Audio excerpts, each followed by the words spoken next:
ताज hotel पर हुए आतंकी हमले के समय रतन टाटा सर ने कुछ ऐसा कर दिखाया कि पाकिस्तान के पसीने छूट गए और गौतम अडानी की एक ऐसी चाल जिससे एलन मस्क को हुआ 70,000 करोड़ का घाटा। मगर कैसे? और जानिए आखिर किस वजह से नेटफ्लिक्स ने दंगल के सुपरस्टार आमिर खान को कर दिया बैन। 26 नवंबर 2008 को जब ताज होटल पर हमला हुआ तो उससे पूरा देश सदमे में था। मुंबई में हर कोई डरा हुआ था, लेकिन इस बीच टाटा कंपनी के चेयरमैन रतन टाटा ने कुछ ऐसा किया कि पूरा देश उनकी तारीफ करने लगा। असल में ताज होटल में हुए आतंकवादी हमले में जो लोग घायल हो गए थे या मर गए थे, रतन सर ने उनके सभी घर वालों को 50 से 80 लाख रुपए तक के नुकसान की भरपाई दी। यही नहीं, उनकी तरफ से घायल लोगों को लाइफ टाइम के लिए पर्सनल डॉक्टर दिया गया और सभी फैमिलीज को प्रॉमिस किया गया कि उनके परिजनों की पूरी जॉब ड्यूरेशन की सैलरी उन्हें मिलती रहेगी। साथ ही उनके बच्चों और शादी का जिम्मा भी रतन टाटा सर ने अपने ऊपर लिया। आपको जानकर हैरानी होगी, कुछ एम्प्लॉइज तो ऐसे भी थे जो उस दिन ताज होटल को ज्वाइन करने आए थे, उन्हें भी कंपनी की तरफ से भारी फैसिलिटीज दी गई। सिर्फ टाटा के एम्प्लॉइज को ही नहीं, बल्कि ताज होटल के बाहर जिन भी पुलिस वालों और दूसरे लोगों की मौत हुई या उन्हें चोट पहुंची, उन सभी की रतन टाटा ने बहुत मदद की और उन्होंने नुकसान की भरपाई करने का ये पूरा काम सिर्फ 20 दिनों के अंदर कर दिया। आपको रतन सर का ये स्टेप कैसा लगा, हमें कमेंट करके जरूर बताइएगा। ये तो आप जानते हैं कि ताज होटल पर हमला करने वाले आतंकवादी पाकिस्तान से आए थे। आतंकवादी हमले के बाद ने ताज होटल की रिपेयरिंग के लिए टेंडर निकाला, जिसमें 2 पाकिस्तानी कंपनीज ने भी हिस्सा लिया, पर उन्हें पहले ही रिजेक्ट कर दिया गया।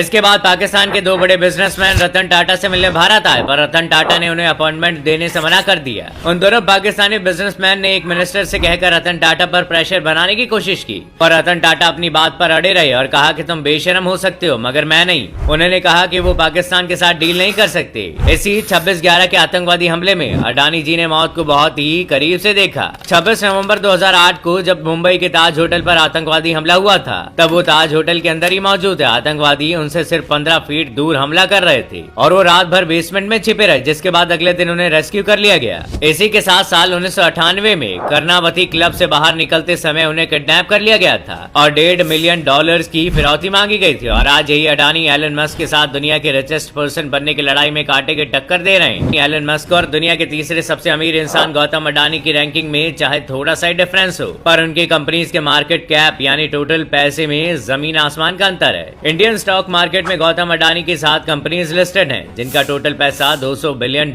के करीब है, जबकि अकेले एलन मस्क की कंपनी टेस्ला का मार्केट $862 बिलियन का है, यानी गौतम अडानी की सारी कंपनी से 4 गुना भी ज्यादा। एलन मस्क के पास टेस्ला के अलावा स्पेसएक्स भी है। ये कंपनी लॉन्च व्हीकल, सैटेलाइट्स और दूसरे स्पेस इक्विपमेंट्स बनाती है। साथ ही ये स्पेसएक्स के थ्रू मस्क मंगल ग्रह पर इंसानों को बसाने के सपने भी देख रहे हैं। स्पेसएक्स का टोटल मनी भी $125 बिलियन से ज्यादा है, जो आने वाले समय में 5 से 10 गुना तक बढ़ सकता है। मगर इसी एलन मस्क की नेटवर्थ आज से 3 साल पहले $27 बिलियन हुआ करती थी, जो आज $241 बिलियन के करीब पहुंच चुकी है, यानी कि 9 गुना ज्यादा। पर ये तो कुछ भी नहीं, गौतम अडानी की नेटवर्थ मार्च 2002 में $5.8 बिलियन हुआ करती थी, जो आज की डेट में $141 बिलियन को क्रॉस कर चुकी है, यानी कि 1 साल में 24 गुना ज्यादा। अब 1 साल का तो पता नहीं, मगर सिर्फ एक दिन में एलन मस्क ने 70,000 करोड़ रुपए खो दिए। कारण बहुत ही शॉकिंग है। दरअसल भारत की तरह अमेरिका में भी महंगाई तेजी से बढ़ रही है। भारत में इस बढ़ती महंगाई को रोकने के लिए हमारे आरबीआई ने इंटरेस्ट रेट्स इंक्रीज कर दिए। अमेरिका के लोग भी यही सोच कर बैठे थे कि उनका फेडरल रिजर्व भी कुछ ऐसा ही करने वाला है। इसका रिजल्ट ये हुआ कि लोगों ने स्टॉक मार्केट से पैसा निकालना शुरू कर दिया, जिससे अमेरिका के तीनों स्टॉक एक्सचेंजेस में बड़ी गिरावट देखने को मिली। ये जून 2020 के बाद ये सबसे बड़ा मार्केट क्रैश था। इस मार्केट क्रैश में जेफ बेजोस ने करीब 80,000 करोड़ रुपए गवा दिए। दुनिया के सबसे अमीर आदमी एलन मस्क को 70,000 करोड़ रुपए का नुकसान हुआ था।